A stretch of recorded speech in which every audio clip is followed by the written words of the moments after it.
7th saw the swearing-in of President Kaunda at the High Court Lusaka after his election victory of the previous day. Meeting the President and Mrs. Betty Kaunda on arrival were Secretary General Gray Zulu and Prime Minister Mainza Chona.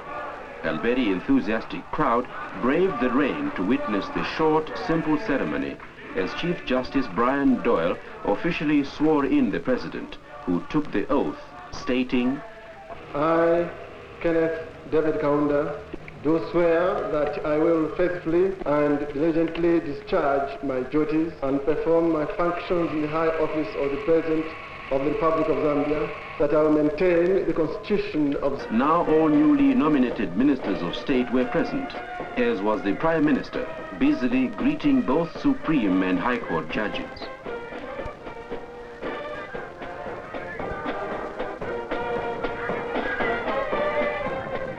Secretary General to the party, Mr. Gray Zulu, and other Central Committee members were also at Parliament on that occasion. Finally, at exactly 10 hours, His Excellency the President arrived in full ceremonial display with a mounted escort.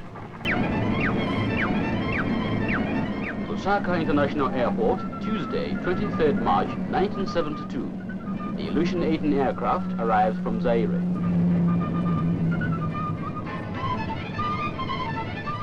President Ceausescu of Romania and his wife step onto Zambian soil as part of their tour of African states.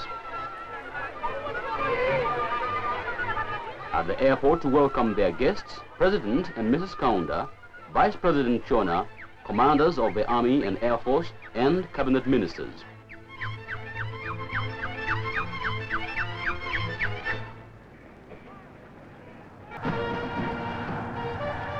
On 17th March this year, an East African Airways jet landed at Lusaka International Airport carrying a VIP aboard.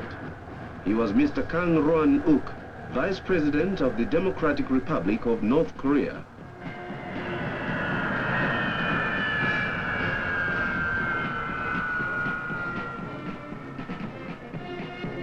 At the airport to meet him were His Honor the Vice President, Mr. Mainza Chona, and Mrs. Chona, Foreign Affairs Minister, Mr. Elijah Mdenda, commanders of the Army, Air Force, Police, and many others. Accompanying him on his visit are Mr. Rang Jong-wan, Deputy Minister of the Armed Forces, and Mr. Yang Moon-so, Deputy Minister for Foreign Affairs.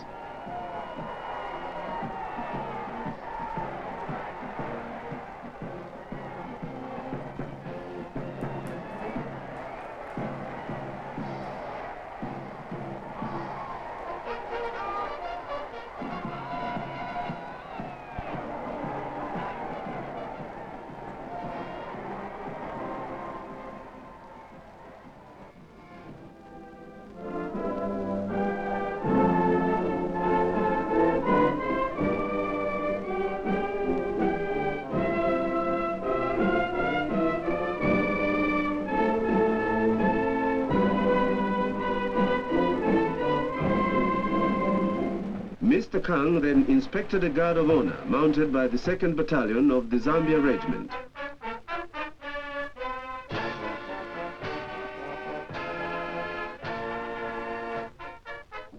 Mr. Kang was then traditionally greeted by a display of Zambian dances. First, the Nyau dance.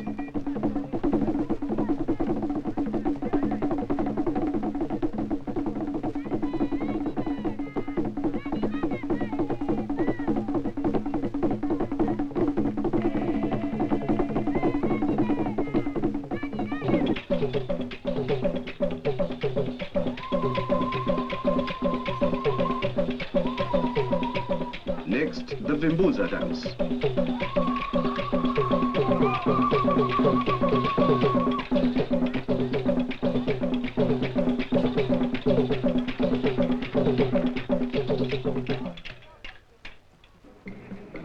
Later that evening, His Honor the Vice President was host to a reception held at Lusaka's Hotel Intercontinental in honor of the visiting guest.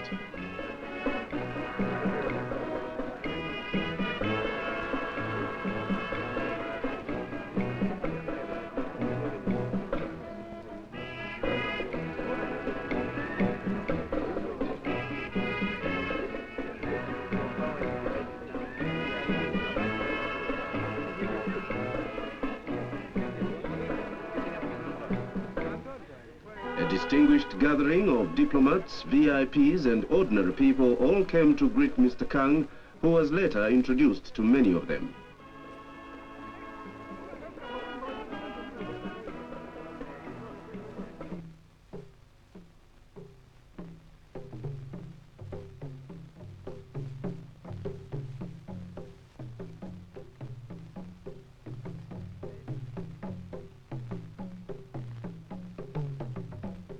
In proposing a toast, His Honor the Vice President welcomed Mr. Kang most heartily and said his visit would strengthen the already warm relations between the people of Korea and Zambia.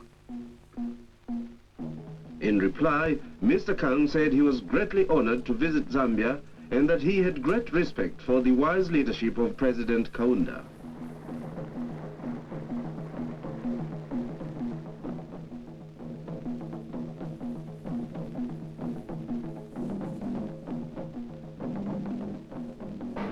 Next on the itinerary was a visit to the Copperbelt.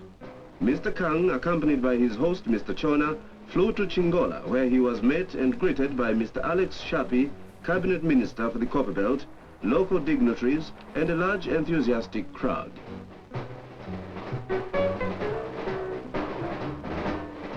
The party was then taken to Nchanga Open Pit, where they were shown the activities of the Chingola division of Nchanga Consolidated Copper Mines. During his visit, Mr. Kang said despite attempts at economic strangulation of Zambia by racist regimes in southern Africa, Zambia was sure of victory because she was fighting a just war against human degradation.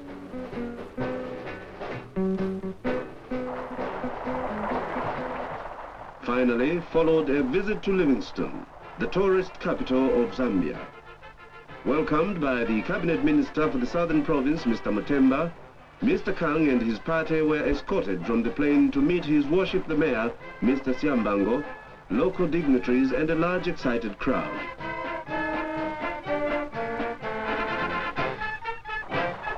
After the introductions were over, the party was taken to see one of the 7 wonders of the world, Musi Otunya, the smoke that thunders, the Victoria Falls, a sight without which no visit to Zambia is complete. From the grandeur of the falls to the Maramba Open Museum, where the traditional crafts, dances, and music of Zambia are demonstrated and preserved.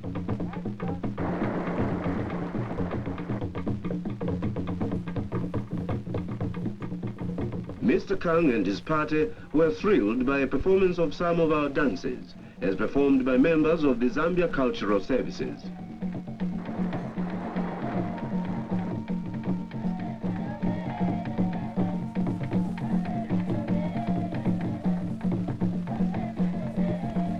Before returning home, Mr. Kang said he had been impressed by the rate of development in the country and the wise leadership of President Kaunda, adding that he had felt very much at home during his stay. Finally, he invited President Kaunda to pay an official visit to North Korea during the current year.